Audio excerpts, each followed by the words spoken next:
Doctor NGR. ఆరోగ్యమే మహాభాగ్యం. ఆరోగ్య సమస్యల్లో వెన్నుకు వచ్చే సమస్య గూనె. మరి దీనికి సంబంధించిన లక్షణాలను, వాటి పరిష్కారాలను ఇవాల్టి డాక్టర్ ఎన్జీఆర్లో తెలుసుకుందాం. వెన్నుకు వచ్చే సమస్యల్లో ముఖ్యమైనది గూనె. దీన్నే మనం కైఫోసిస్ అంటాం. చాలామందిని చూస్తూ ఉంటాం, గూనెతో అలా ఇబ్బంది పడుతూనే ఉంటారు. మా దగ్గరికి వచ్చే పేషెంట్స్ ఇది మాకు దేవుడిచ్చింది, దీంతోనే బతకాలని చెప్పి అంటూ ఉంటారు. అది సరికాదండి. ఎందుకంటే గూనెని మనం అవసరమైతే ఆపరేషన్ చేసి దాన్ని మామూలు సరిచేసేయచ్చు, అంటే మామూలు నడుములాగా తీసుకొని రావచ్చు. అసలు ఈ గూనె అంటే ఏంటి, ఇది ఎందుకు వస్తుంది అనేది మనం చూస్తే దీనికి రకరకాల కారణాలు ఉన్నాయండి. ఒకటేంటంటే పోస్చరల్ కైఫోసిస్ అంటాం. పోస్చరల్ కైఫోసిస్ అంటే కొంతమంది చైర్లో అదే పనిగా ముందుకు వంగి పని చేస్తూ ఉంటారు. దానివలన నడుము కొంచెం ముందుకు వంగొచ్చు. కానీ ఈ పోస్చరల్ కైఫోసిస్ వలన పేషెంట్కి ఇబ్బందులు కానీ నొప్పులు కానీ ఇటువంటి ఏముండవు. అదిగాక ఇది మనకి ఇబ్బంది పెట్టే లెవెల్కి పెరగదన్నమాట.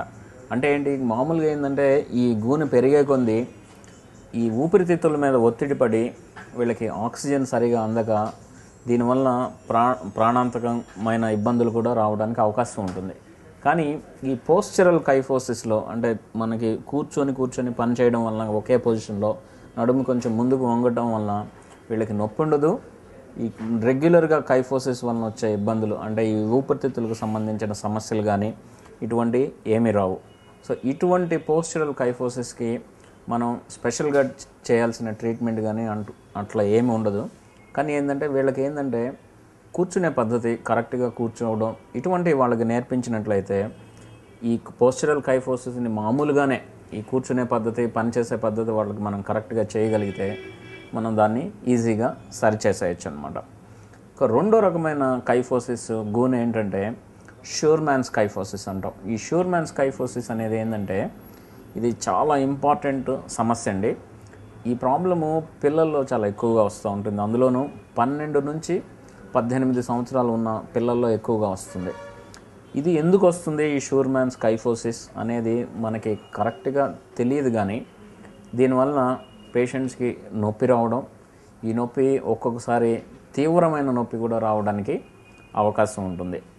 వీళ్ళల్లో అసలు ఈ షూర్మాన్స్ కైఫోసిస్ ఎలా గుర్తిస్తాం ఏంటి అని మనం చూస్తే, మామూలుగా మనం ఎక్స్రే తీసినప్పుడు మనకి వెన్నుపూసలు కనిపిస్తాయి ఎక్స్రేలో. ఈ వెన్నుపూసలు వెడ్జ్ షేప్ అంటే మనకి గొడ్డలి ఆకారంలోకి నార్మల్గా అయితే ఇవి స్క్వేర్ షేప్లో ఉంటాయి. కానీ ఈ షూర్మాన్స్ కైఫోసిస్ ఉన్న వాళ్ళలో వెడ్జ్ షేప్ అయిపోతాయి అన్నమాట. అంటే గొడ్డలికున్న ఆకారంలాగా అవుతుందన్నమాట. అదే 3 వెన్నుపూసలు కంటిన్యూస్గా మనకి ఈ వెడ్జ్ షేప్లో కనిపిస్తే వీళ్ళకి మనం షూర్మాన్స్ కైఫోసిస్ ఉందని చెప్పి చెప్తాం. ఈ షూర్మాన్స్ కైఫోసిస్ వలన నొప్పి రావడం, ఒక్కొక్కసారి నడుము కింద భాగంలో అంటే పిరుదుల మధ్యలో కూడా వెన్నుకు సంబంధించిన సమస్య, దీన్నే మేము స్పాండైలోలైసిస్ అంటే వెన్నులో చిన్న గ్యాప్ వస్తుందన్నమాట. ఈ గ్యాప్ కూడా రావడానికి అవకాశం ఉంది. అంటే ఏంటి, వీళ్ళకి మెయిన్ ప్రాబ్లము షూర్మాన్స్ కైఫోసిస్ ఉంటుంది. దాంతోపాటు సెకండరీ ప్రాబ్లం అంటే దానివలన వచ్చే ఇబ్బంది వెన్నులో గ్యాప్ వచ్చి దానివలన కూడా నడుము నొప్పి రావడానికి అవకాశం ఉంటుంది. ఇప్పుడు ఈ షూర్మాన్స్ కైఫోసిస్ని మరి మనం ఆపరేషన్ చేసి సరిచేస్తారా అందరికీ అంటే అలా ఉండదండి. నార్మల్గా ఏంటంటే దీన్ని కూడా మనం ఎక్స్రేలు తీసి ఎక్స్రేలో ఎంత సివియర్గా ఉన్నది ఏంటి అనేది మనం చూస్తాం అన్నమాట. ఇది 90 డిగ్రీల కంటే ఎక్కువగా ఉంటే అటువంటి వాళ్ళకి మాత్రమే మనం ఆపరేషన్ చేసి ఈ వంగిన నడుముని అంటే గూనెని మనం సరిచేయచ్చు. అదే 90 డిగ్రీల కంటే మనకి తక్కువగా ఉన్నట్లయితే వీళ్ళకి బెల్టులు ఇవ్వడం, అవసరమైతే కొన్ని నడుము చుట్టూ ఉన్న కండరాలకి స్ట్రెంగ్త్ రావడానికి ఎక్సర్సైజ్లు అవి చెప్పడం అనేది జరుగుతుందన్నమాట. సో 12 నుంచి 18 సంవత్సరాల పిల్లల్లో నడుము నొప్పి వస్తే వెంటనే అశ్రద్ధ చేయకుండా మనం డాక్టర్ దగ్గరికి తీసుకెళ్తే ఈ షూర్మాన్స్ కైఫోసిస్ లాంటి ప్రాబ్లమ్స్ ఏమన్నా ఉన్నాయా లేదా అనేది తెలుస్తుంది. ఎందుకంటే ఈ ప్రాబ్లము చాలా ఎక్కువగా మనకి అనుకునే కంటే చాలా ఎక్కువగా కనిపిస్తుంది అన్నమాట. సో అందు గురించి మనకి ఈ వయసు వాళ్ళల్లో ఏదైనా నడుము నొప్పి కానీ భుజాల మధ్యలో నొప్పి వస్తే అశ్రద్ధ చేయకుండా మనకి షూర్మాన్స్ కైఫోసిస్ ఉందా లేదా అనేది మనం చూసుకోవాలి. మూడో కారణం ఏంటంటే పోస్ట్ ఇన్ఫెక్టివ్ కైఫోసిస్ అంటాం.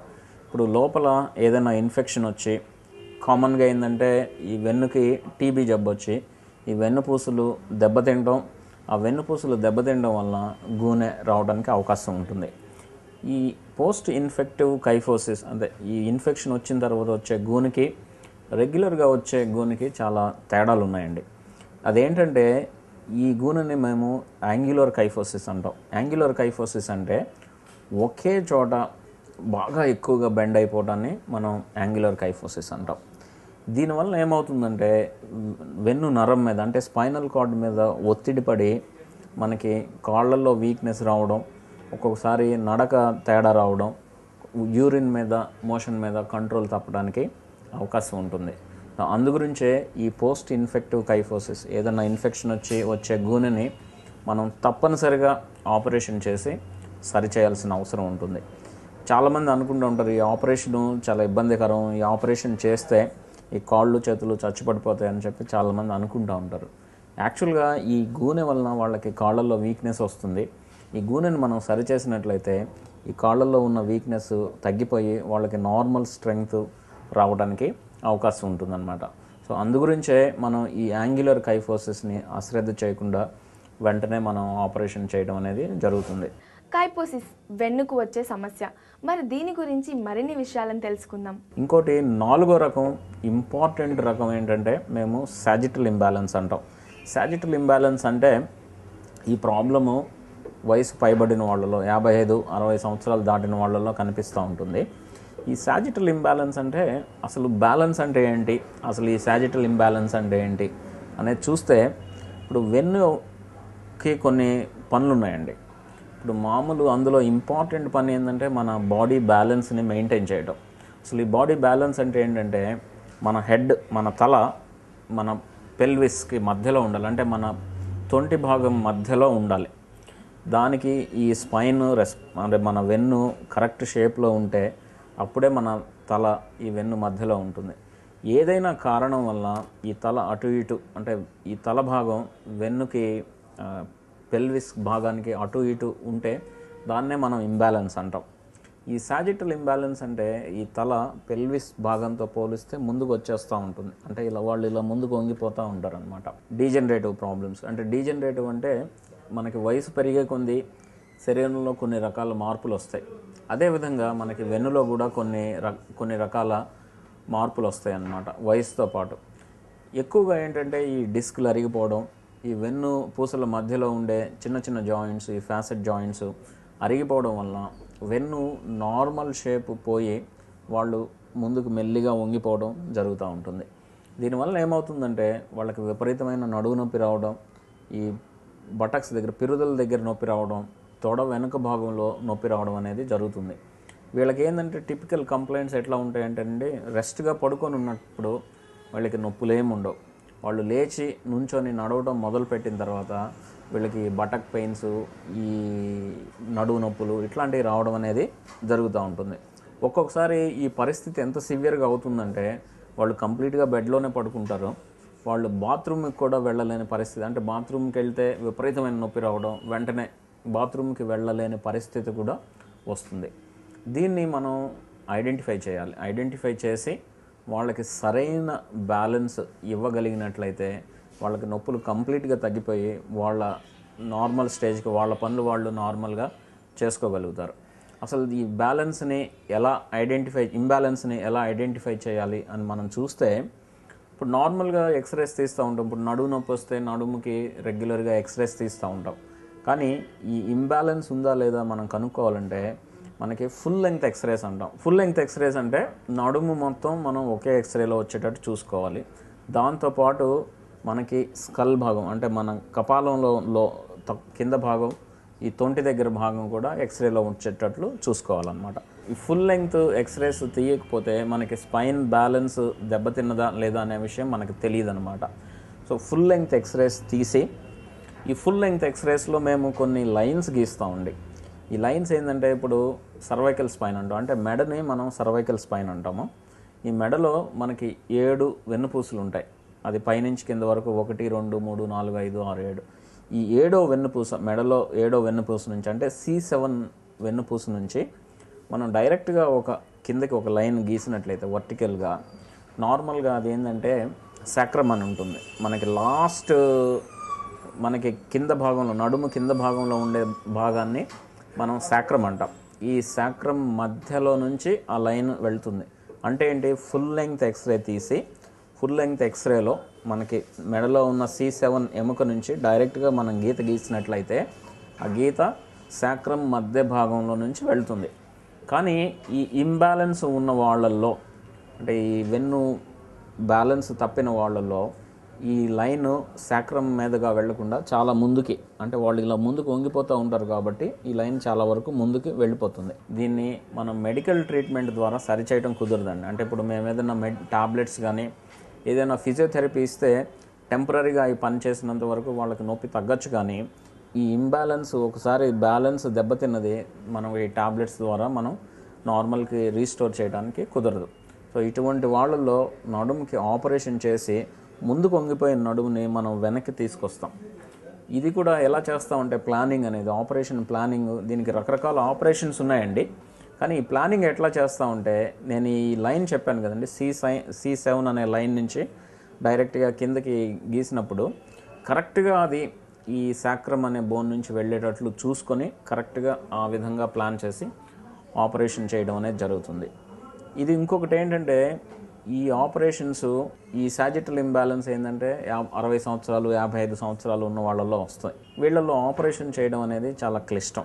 ఎందుకంటే వీళ్ళ బోన్స్ చిన్నపిల్లల వాళ్ళ బోన్స్ లాగా స్ట్రాంగ్గా ఉండవు. అంటే వీళ్ళకి కామన్గా ఆస్టియోపోరోసిస్ అనే ప్రాబ్లం కూడా ఉంటుంది. ఆస్టియోపోరోసిస్ అంటే బోన్స్లో కాల్షియం తగ్గిపోతుంది. ఇలా తగ్గిపోవడం వలన బోన్స్లో స్ట్రెంగ్త్ అనేది ఉండదు అనమాట. సో దీనివలన మనకి బోన్స్లో స్క్రూస్ వేయడం అనేది చాలా కష్టం అవుతుంది. కానీ మనకి దీనికి ఇప్పుడు లేటెస్ట్ టెక్నాలజీ చాలా వరకు వచ్చేస్తుంది అనమాట. ఎందుకంటే ఈ వీక్గా ఉన్న బోన్స్ని కూడా మనం కరెక్ట్గా పట్టుకొని ఈ ముందు కొంగిపోయిన ఎముకని మనం వెనక్కి సరిచేయచ్చు అనమాట. సో గూనె అనేది చాలా ప్రధానమైన సమస్య వెన్నుకు వచ్చే సమస్యల్లో. ఈ సమస్యని అశ్రద్ధ చేయకుండా, ఎస్పెషలీ ఈ పెద్దవాళ్ళల్లో వచ్చే గూనె కానీ, లేకపోతే పోస్ట్ ఇన్ఫెక్టివ్ ఏదైనా ఇన్ఫెక్షన్ వచ్చి ఈ గూనె కానీ వస్తే అశ్రద్ధ చేయకుండా మనం దాన్ని ఆపరేషన్ చేసి సరిచేస్తే వాళ్ళకి సమస్య కంప్లీట్గా తగ్గిపోయే అవకాశం ఉందండి. ఇప్పుడు డాక్టర్ NGRలో మన ఆరోగ్యం కోసం మరో వైద్య విధానం హెర్బల్ వైద్యం గురించి తెలుసుకుందాం. What is a herb? Herb అంటే ఆంగ్లంలో ఏదైనా ఒక చెట్టు కానీ మొక్క కానీ దానిలో ఔషధ గుణాలు ఉంటే దానిని హెర్బ్ అంటారు. అంటే హెర్బ్ చాలా చిన్న మొక్క కావచ్చు, లేక 200 అడుగులు 300 అడుగులు ఎత్తున్న చెట్టు కావచ్చు. అంటే ఆ చెట్టులో కానీ మొక్కలో కానీ ఔషధ గుణాలు ఉంటే దానిని హెర్బ్ అంటారనమాట. అయితే ఈ హెర్బ్ ఒక చెట్టులో కానీ మొక్కలో కానీ ఔషధ గుణాలు దాని వేరులో కానీ, వేరు బెరడులో కానీ, లేక కాండంలో కానీ, కాండపు బెరడులో కానీ, ఆకులు, పువ్వులు, కాయలు, గింజలు, ఆ గింజల్లో నుంచి తీసే నూనె, వీటిల్లో దేనిలోనైనా ఔషధ గుణాలు ఉండవచ్చు. అలాంటి పదార్థాలనే తీసుకుని హెర్బల్ మెడిసిన్ వాడుతుందన్నమాట. అయితే వాట్ ఈజ్ హెర్బల్ మెడిసిన్ అని చాలామంది అడుగుతారు. అంటే హెర్బల్ మెడిసిన్ అంటే ఏమిటి అని. హెర్బల్ మెడిసిన్ అంటే ఏమిటంటే వృక్ష సంబంధ ఔషధ పదార్థాలనే తీసుకుని ఔషధాలను తయారు చేయటాన్ని హెర్బల్ మెడిసిన్ అంటారనమాట.